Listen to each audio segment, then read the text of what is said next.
कांग्रेस नेता राहुल गांधी ने भारतीय जनता पार्टी पर बेहद गंभीर आरोप लगाए हैं। राहुल गांधी का दावा है कि चुनावों में वोट चोरी का एक नया तरीका इस्तेमाल किया जा रहा है। उनके इस बयान ने देश की राजनीति में भूचाल मचा दिया है। बीजेपी ने इन आरोपों को पूरी तरह से झूठा और जनता को गुमराह करने वाला बताया है। आखिर क्या है पूरा मामला, राहुल गांधी ने किन सवालों को उठाया है और बीजेपी ने क्या जवाब दिया है? जी हाँ, आपको दिखाएंगे राहुल गांधी का वो वीडियो। इसमें राहुल गांधी ने बताया कि वोट चोरी का नया तरीका क्या है।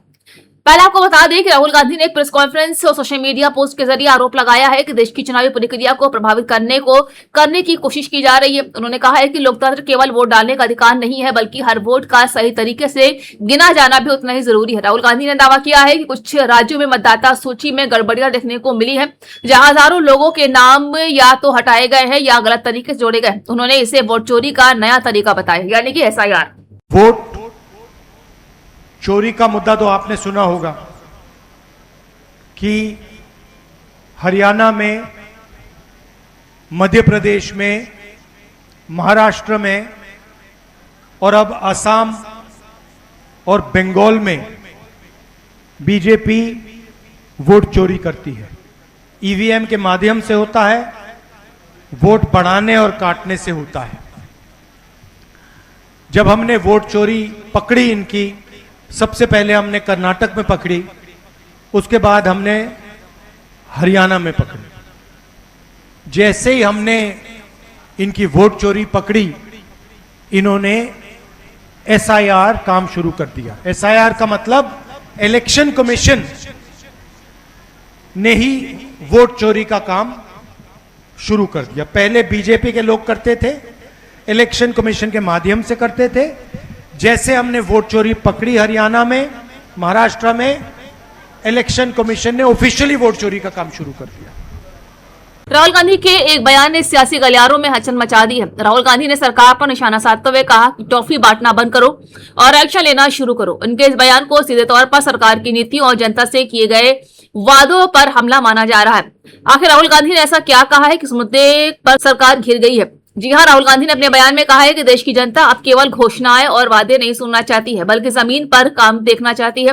उन्होंने आरोप लगाया कि सरकार बड़े बड़े इवेंट और प्रचार में व्यस्त है, जबकि आम जनता महंगाई, बेरोजगारी और आर्थिक समस्याओं से जूझ रही है। देखिए उनका ये बयान। मुश्किल क्या है कि अब अदानी अंबानी देश को नहीं बचा सकते, अब नरेंद्र मोदी देश को नहीं बचा सकते हैं।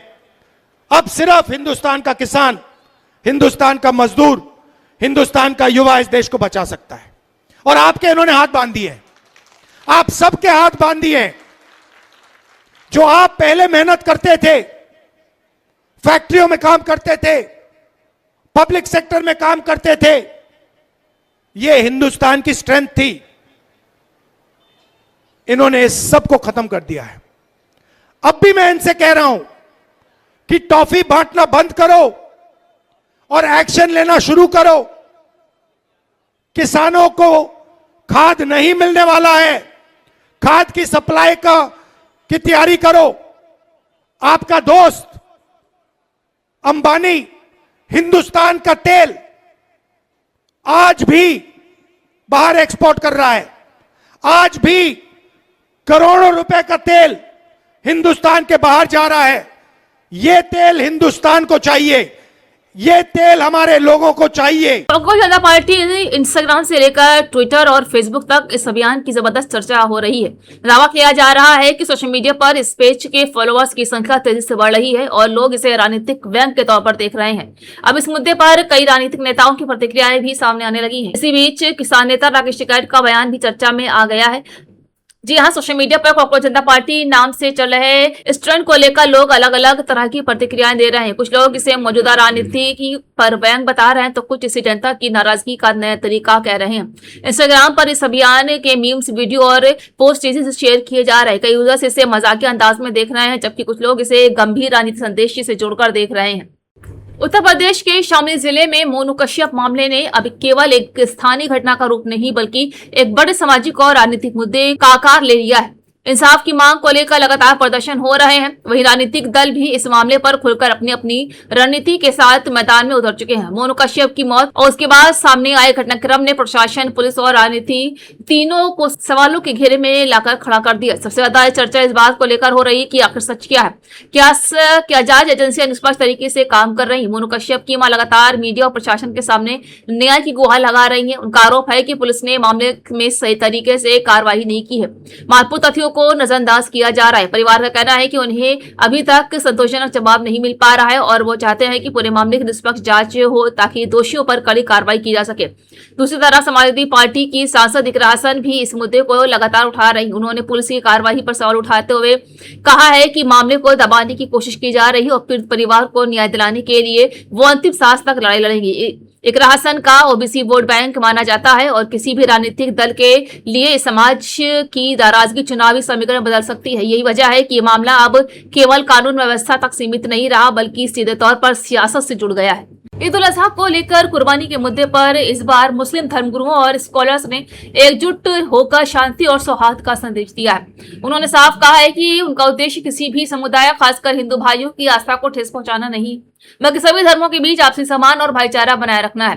धर्मगुरुओं ने अपील की है कि कुर्बानी पूरी तरह धार्मिक आस्था का हिस्सा है, लेकिन इसे इस तरह से किया जाए कि किसी अन्य समुदाय की भावना आहत न हो। उन्होंने लोगों से कहा है कि त्योहार का असली संदेश त्याग, इंसानियत और सामाजिक सद्भावना है, इसलिए इसे विवाद या टकराव का कारण नहीं बनना चाहिए। कुर्बानी एक इस्लामी फरीज़ा है और जिन लोगों पर कुर्बानी वाजिब है वो ज़रूर कुर्बानी करें, क्योंकि कुर्बानी का कोई दूसरा बदल नहीं है।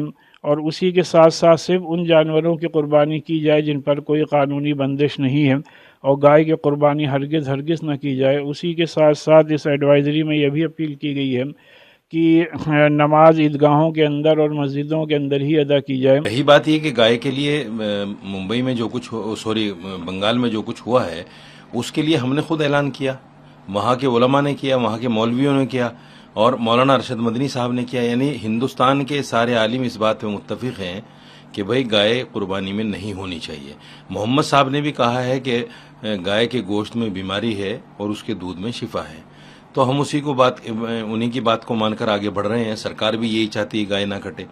लेकिन सबसे बड़ी बात यह है कि जब गाय आपकी आस्था है तो उस पर जो है एक सख्त कानून बनना चाहिए और गौशाला में जो गाय मर रही हैं उनका भी देखभाल होना चाहिए, उनका ऑडिट भी होना चाहिए।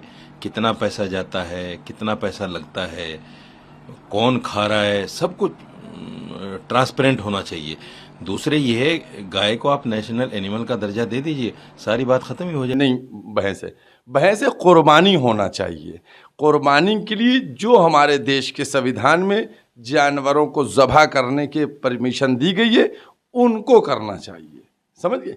इस तरीके से जहाँ तक गाय का सवाल है, गाय की तरफ तो हमें नज़र भी उठा के नहीं देखना चाहिए, चूँकि मेरे मुल्क के जो बरादर हैं, हिंदू भाई हैं, वो उसकी पूजा करते हैं, वो उसको माता करते हैं। लिहाजा इस्लाम बिल्कुल परमिशन नहीं देता।